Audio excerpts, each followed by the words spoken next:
Hi friends, എല്ലാവർക്കും രാജീസ് കിച്ചൻ്റെ പുതിയൊരു വീഡിയോയിലേക്ക് സ്വാഗതം. ഇന്ന് നാം ഇവിടെ ഉണ്ടാക്കാൻ പോകുന്നത് പപ്പടവടയാണേ, അഥവാ കോട്ടയം സൈഡിലൂടെയൊക്കെ പപ്പട ബോളി എന്നും പറയും കേട്ടോ. അപ്പോൾ നമുക്ക് നേരെ വീഡിയോയിലേക്ക് പോവാം.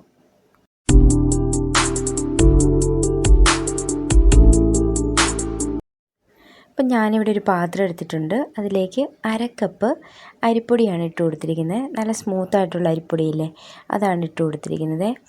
അതുപോലെ തന്നെ 1 ടേബിൾ സ്പൂൺ കറുത്ത എള്ളാണ്.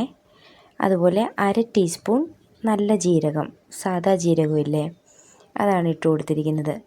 പിന്നെ ഒരു 1/2 ടീസ്പൂൺ തികച്ചില്ല കേട്ടോ, കായപ്പൊടിയാണ് ഇട്ട് കൊടുത്തിരിക്കുന്നത്. അതുപോലെ തന്നെ 1/2 ടീസ്പൂൺ മഞ്ഞൾപ്പൊടി, 1 ടേബിൾ സ്പൂൺ മുളക് പൊടി. എന്നിട്ട് നമുക്ക് അതെല്ലാം കൂടി ഒന്ന് മിക്സ് ചെയ്യാം കേട്ടോ.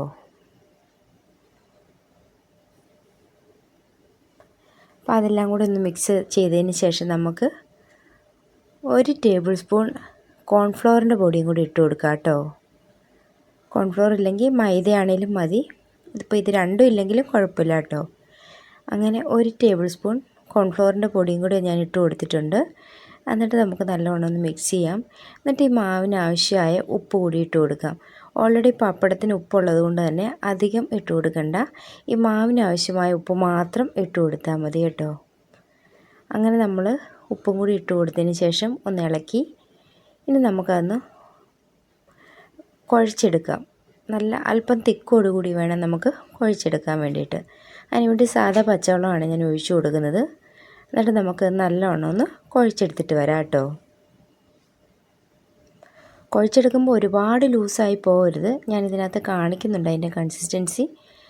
ഇത് കണ്ടോ, ഇപ്പോൾ ഏകദേശം ഈ ഒരു പരുവത്തിൽ നമുക്ക് കുഴച്ചെടുത്താൽ മതിയേ. ഇനി നമുക്ക് ഒരു പാൻ അടുപ്പിൽ വെച്ചിട്ട് ആവശ്യത്തിന് എണ്ണ ഒഴിച്ചു കൊടുക്കാം. ആ എണ്ണ ഒന്ന് ചൂടായി വരട്ടെ. ആ സമയം കൊണ്ട് നമുക്ക് പപ്പടം എടുക്കാം. ഞാനിവിടെ ഒരു ഇന്ത്യൻ പപ്പടമാണ് എടുത്തിരിക്കുന്നത്. അപ്പം അത് നമുക്ക് ഈ മാവിലേക്കൊന്ന് മുക്കി കൊടുക്കാം.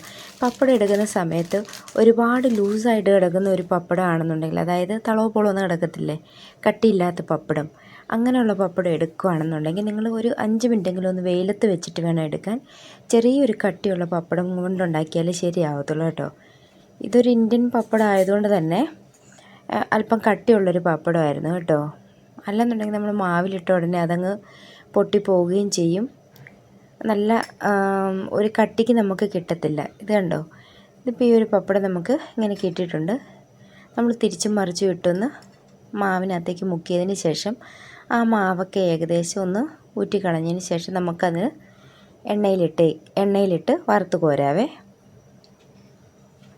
ഇപ്പോൾ മീഡിയം ഫ്ലെയിമിൽ എണ്ണ വെക്കണം. ഒരുപാട് ലോയും ആവരുത്, ഒരുപാട് ഹൈയും ആവരുത് കേട്ടോ.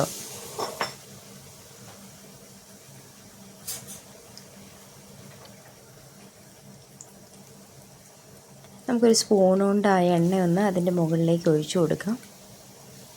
എന്നിട്ട് നമുക്ക് തിരിച്ചും മറിച്ചും ഇട്ട് ഒന്ന് വേവിച്ചെടുക്കാം. കരിഞ്ഞു പോകാൻ അനുവദിക്കരുത് കേട്ടോ.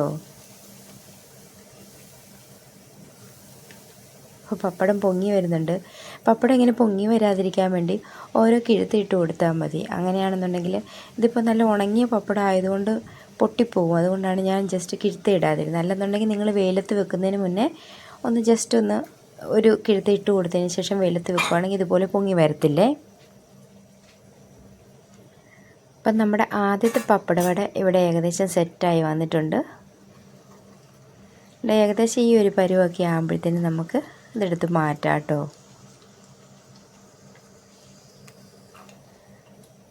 അപ്പം നല്ല ഹൈ ഫ്ലെയിമോട് കൂടി വെച്ചിട്ട് എടുക്കുകയാണെന്നുണ്ടെങ്കിൽ ഈ എണ്ണയൊന്നും പറ്റി പിടിച്ചിരിക്കത്തില്ല.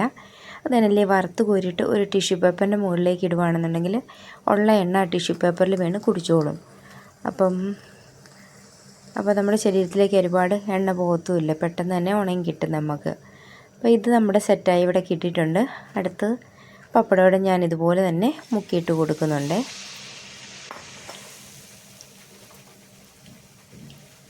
മുൻപ് സൂചിപ്പിച്ചതുപോലെ തന്നെ മീഡിയം ഫ്ലെയിമിൽ ഇട്ടിട്ടാണ് ഞാൻ ഉണ്ടാക്കിയെടുക്കുന്നത്.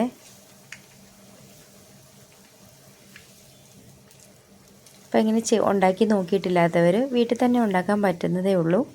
അപ്പോൾ നമുക്ക് വീട്ടിൽ തന്നെ ഉണ്ടാക്കിയെടുക്കാം. അപ്പോൾ പരീക്ഷിച്ചിട്ടില്ലാത്തവരൊന്ന് പരീക്ഷിച്ച് നോക്കുക കേട്ടോ.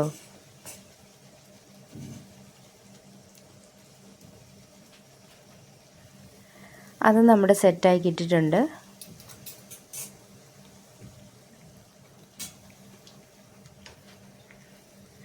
നല്ലവണ്ണം ഇത് തിരിച്ചും മറിച്ചും ഒക്കെ ഇട്ട് നമുക്ക് വേവിച്ചെടുക്കണം.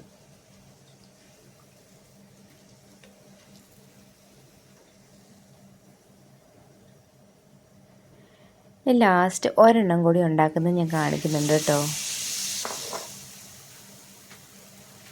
അപ്പോൾ പപ്പടവട ഇഷ്ടപ്പെടാത്തതായിട്ട് ആരും ഉണ്ടാവില്ലല്ലേ. എൻ്റെ മോനൊക്കെ ഭയങ്കര ഇഷ്ടമാണ്. അപ്പോൾ അവനെന്നോട് പലവട്ടം പറഞ്ഞിട്ടുണ്ട്, അമ്മ പപ്പടവടയുടെ റെസിപ്പി ചെയ്യുമോ എന്ന്.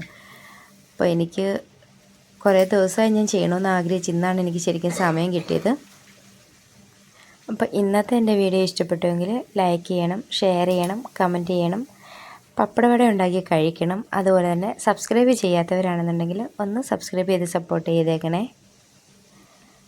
അപ്പോൾ ഇനിയും മറ്റൊരു വീഡിയോ ആയിട്ട് വരും വരേക്കും എല്ലാവർക്കും താങ്ക്സ് ഫോർ വാച്ചിങ്. ഇതിൻ്റെ ലാസ്റ്റ് ഞാൻ പപ്പടവട ഒടിച്ച് കാണിക്കുന്നുണ്ട് കേട്ടോ. നല്ല ക്രിസ്പി ആയിരുന്നു, ഒരു കുഴപ്പമില്ലായിരുന്നു. ഉണ്ടോ, സൗണ്ട് നിങ്ങൾക്ക് കേൾക്കാൻ പറ്റുന്നുണ്ടെന്ന് തോന്നുന്നു. എനിവേ എല്ലാവർക്കും താങ്ക്സ് ഫോർ വാച്ചിങ്. ടാറ്റാ.